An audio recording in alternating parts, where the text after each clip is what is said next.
Indonesia termasuk sebagai negara yang menjadi produsen udang tertinggi di dunia. Hal ini didukung dengan melimpahnya dan beragam jenis udang yang ada di bentang alamnya. Hewan yang dapat hidup di habitat air laut, payau maupun tawar ini menjadi salah satu sumber protein bagi masyarakatnya. Lempar, Pak! Cara perburuan di alamnya pun beragam. Setiap daerah mempunyai tradisi dan keunikan tersendiri.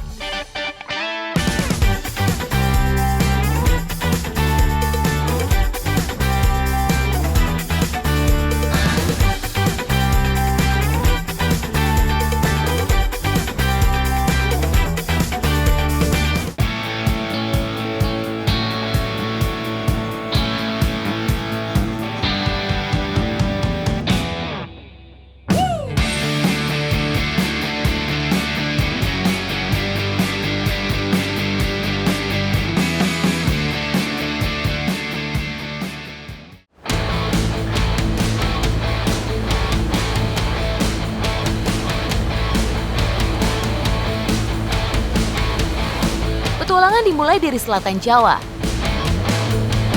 Ada beberapa lokasi yang biasa masyarakat datangi untuk mencari lobster. Lokasi yang satu ini termasuk lokasi yang paling sulit. Tebing curam dengan batuan cadas menjadi tantangan.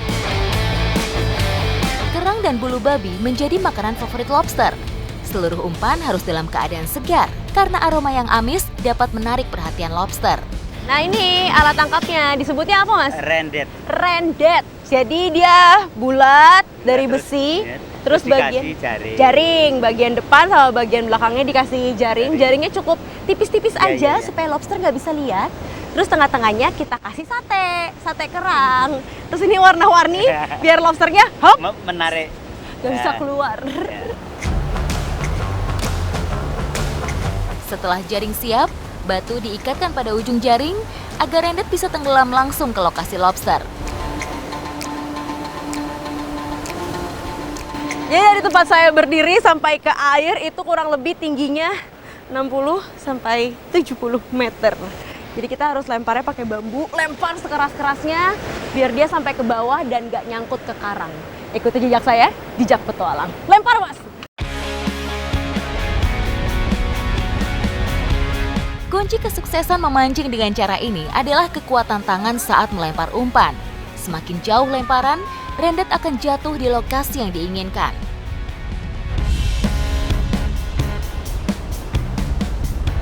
Kita punya 3 rendet, jadi masing-masing orang mendapatkan kesempatan untuk lempar sekali-sekali. Ini rendet terakhir, kita lihat sejauh apa bisa dilempar.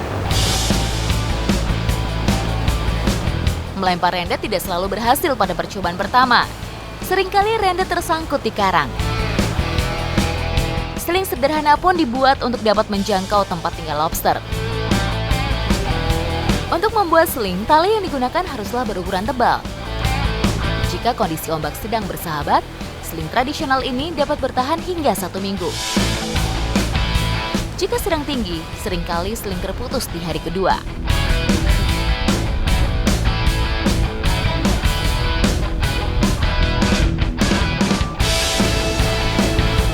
Sudah ada satu tadi yang kita turunin. Nah ini harus ditunggu 1 hari 1 malam sampai umpannya dimakan sama lobster. Kita kalau mau ambil berarti di lokasi yang satu lagi.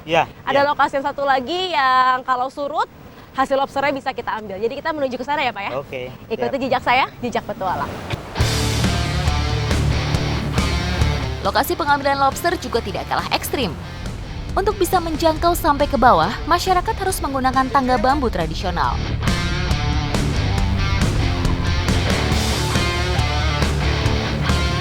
Tak jarang ada masyarakat yang berani mengambil resiko dengan meletakkan rendet di posisi tengah. Saat harus memeriksa hasil, mereka akan berlari di atas karang. Saat ombak yang datang kecil, kami langsung mengambil rendet yang sudah diletakkan malam sebelumnya. Untunglah kami mendapatkan hasil.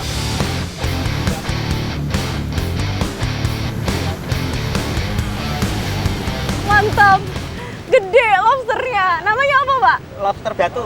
Lobster batu? Iya. Lobster batu. Ini kurang lebih ukurannya 300 gram ya? Iya. Kurang lebih 3 ons karena memang yang boleh diambil ukurannya lebih dari 250 gram. Iya. Seandainya ini kurang dari 250 gram, harus dibalikin lagi. Lobster batu atau spiny lobster adalah yang paling sering didapatkan oleh masyarakat.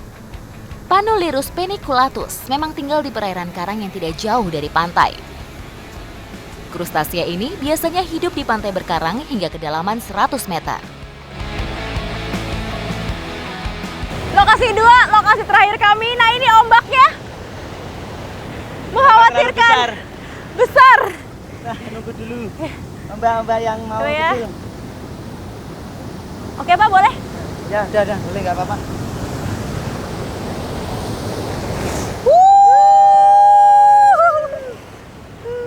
Mantap. Dapat 2. Dapat 2. Mantap.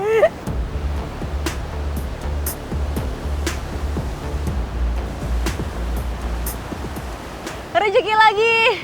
Dapatnya yang besar. Jadi kita tebar 2. Iya. 2 perangkap. Dapat 3. Dapat 3. Wah, mantap. Mantap ini. Kadang-kadang bisa dapat lebih dari 3 memang, tapi kadang-kadang bisa nggak Ya. dapat sama sekali ya. Ya. Tergantung kondisi Nggak ombaknya. bisa dipastikan. Iya. Kita kan pasang perangkap. Pasang perangkap. Nah. Jadi ini sebentar lagi pasang mau kembali, kita harus cepat-cepat Cepat. pergi dari sini daripada kita yang terperangkap Ombak besar. pasang. Iya.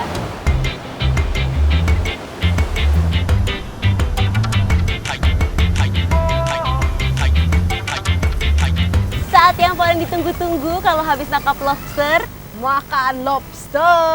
Tapi karena kita di pinggir pantai, nggak usah susah-susah lah ya Pak masaknya. Iya. Cukup kita rebus, tapi rebusnya spesial, Iya. pakai air kelapa. Rasa dagingnya yang manis membuat lobster disukai berbagai kalangan. Kandungan protein yang tinggi membantu tubuh untuk membentuk sel baru.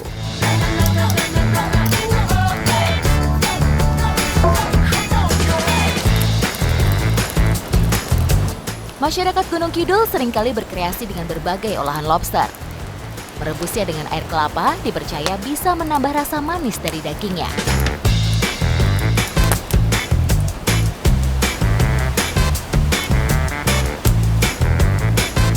Lobster freshnya sudah ada. Rasa laparnya tidak tertahan. tidak tertahankan lagi. Terus juga di depan muka kita nih, aduh udah menggoda banget. Rasanya pasti Mantap.